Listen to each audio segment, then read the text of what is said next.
Dear student अस्सलाम वालेकुम। आज हमारा टॉपिक है टाइप्स ऑफ सेट। पिछले वीडियो में हमने सेट पर बात की थी कि सेट को हम कैपिटल लेटर से ज़ाहिर करते हैं और इसके एलिमेंट्स को हम कर्ली ब्रैकेट लगाकर जैसे 3, 4, 5 उसके एलिमेंट्स लिख लेते हैं।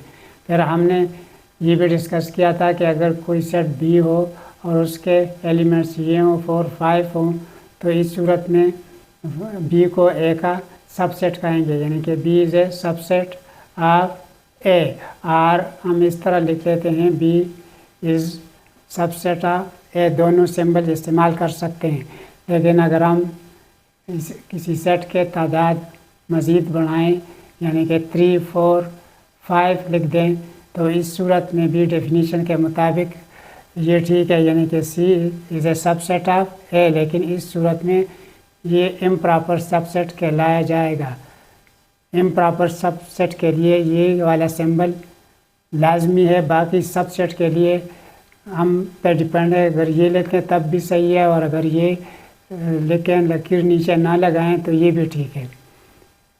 अब हम आते हैं आज सेट के टाइप्स की तरफ। तो सबसे पहले नंबर पर है null set. Null set means empty set, यानी कि ऐसा सेट जिसका कोई एलिमेंट ना हो, सिर्फ कर्ली ब्रैकेट्स हों और उसके अंदर कोई एलिमेंट ना हो तो इसको नल सेट कहते हैं। जैसे कि डेली लाइफ में हमारे पास खाली प्लेट, खाली ट्रे या खाली गिलास होता है, तो इसी तरीके से इसको हम कर्ली ब्रैकेट सिर्फ लगा लेते हैं, उसमें कोई एलिमेंट प्लेस नहीं करते। या इसको हम इस साइन से भी शो कर सकते हैं, लेकिन अगर हमने दोनों को यकजा किया तो ये फिर गलत होगा। एम्प्टी सेट के लिए ये नहीं चलेगा, दोनों ऊपर वाले दोनों में से एक होगा। इसके बाद आता है सिंगलटन सेट या सिंगलिटन सेट। सिंगलिटन सेट ऐसा सेट होता है जिसका सिंगल एलिमेंट हो, और इसी तरीके से मसलन ए, तो ये हमारे पास सिंगलिटन सेट है। इसके बाद आते हैं इक्वल सेट्स।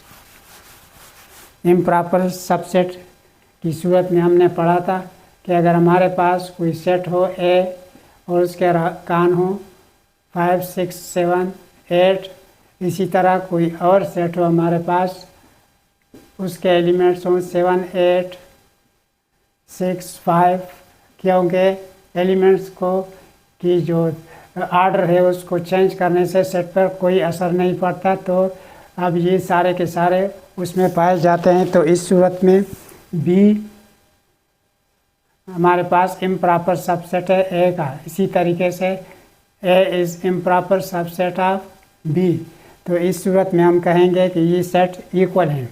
इसके बाद हमारे पास आता है इक्विवेलेंट सेट।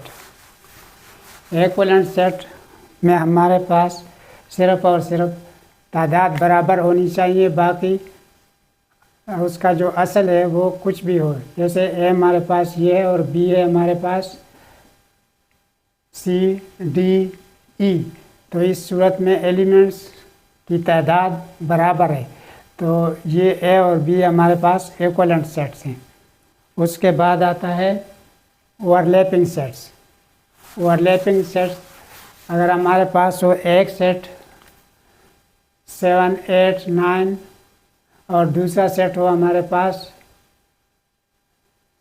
9, 10, 11, तो इस सूरत में इसमें 9 कॉमन है, तो इन सेटों को कहते हैं ओवरलैपिंग सेट। इस तरह हम एलिमेंट्स जो कॉमन एलिमेंट्स उसको बढ़ा भी सकते हैं, जैसे कि सी हम लिख देते हैं 8, 9, 10, 11, तो इस सूरत में भी ओवरलैपिंग सेट यानी ए और सी भी ओवरलैपिंग सेट्स हैं। तो लेकिन कम से कम ओवरलैपिंग सेट में ऐसा होना चाहिए कि अगर हम कहें कि ए और सी ओवरलैपिंग सेट हैं तो सी का कम से कम एक एलिमेंट ऐसा होना चाहिए जो ए का ना हो, और ए का कम से कम एक एलिमेंट ऐसा होना चाहिए जो इस सी का ना हो। जैसे मसलन इसमें 7 है वो इसमें नहीं है और 11 उसमें नहीं है, इसी तरीके से 11 इसमें नहीं है और जो 7 है 7 इसमें नहीं है, तो इस तरीके से ओवरलैपिंग सेट बनते हैं। इसके बाद आते हैं डिसजॉइंट सेट। डिसजॉइंट सेट हमारे पास ऐसे सेट होते हैं मसलन अगर सेट एल हो हमारे पास, ए बी सी और एम सेट हो हमारे पास, ई एफ जी एच, तो इस सूरत में इनमें कोई चीज़ कॉमन नहीं है, तो ये ओवरलैपिंग का अपोजिट है। इस किस्म के सेट्स को डिसजॉइंट सेट्स कहते हैं। फिर आती है बात यूनिवर्सल सेट की। जब हम गिनती के नंबरों की बात करते हैं, यानी 1 2 3 वगैरह, तो इस वक्त हमारे जहन में होल नंबर का सेट आता है, क्योंकि कभी कभार ज़ीरो की बात भी आ जाती है नंबरों में। इस सूरत में हम कहते हैं कि इसका जो यूनिवर्सल सेट है वो होल नंबर सेट है। यानी कि नंबरों की जब हम बात करते हैं, मसलन 1 2 3 4 और 5 6 7 अप टू 10 या इससे भी आगे बढ़ें, तो इस वक्त हमारे जहन में एक बड़ा सेट होता है जिसके झैली ब्रांचों पर हम बात करते हैं। तो उस बड़े सेट को, जिसके ये सब पार्ट्स हैं, उसको यूनिवर्सल सेट कहते हैं। यूनिवर्सल सेट को हम यू से ज़ाहिर करते हैं। यूनिवर्सल सेट को हम कंडेंस भी कर सकते हैं, ये काम पे डिपेंड है। मसलन मैं एक यूनिवर्सल सेट रखता हूँ 1 2 3 और अप टू 10, तो ये भी यूनिवर्सल सेट सही है। मेरी ज़रूरत इतनी है, इसी में अपना काम चलाऊँगा।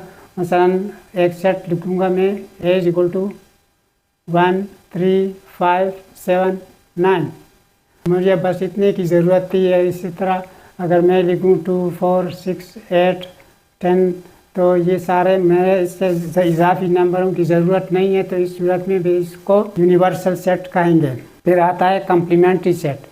अगर हमारे पास एक यूनिवर्सल सेट हो और एक सेट दिया गया एक सेट हो, हमें कहें कि इसका कम्प्लीमेंट मालूम करो, तो यू सेट से हम ए सेट के एलिमेंट्स निकालेंगे, जो बच जाते हैं उसको कम्प्लीमेंट्री सेट कहते हैं। कम्प्लीमेंट्री सेट को हम ए सी या ए प्राइम से ज़ाहिर करते हैं। तो इस सूरत में क्या होगा, ए कम्प्लीमेंट्री सेट यानी कि 1 3 5 7 9 उसमें से निकाल लेंगे, बाकी जो बच जाएंगे वो 2 4 6 8 10 रह जाएगा। तो इसको हम कम्प्लीमेंट्री सेट कहते हैं। अगले वीडियो में हम सेट पर ऑपरेशन के मुतालिक बात करेंगे।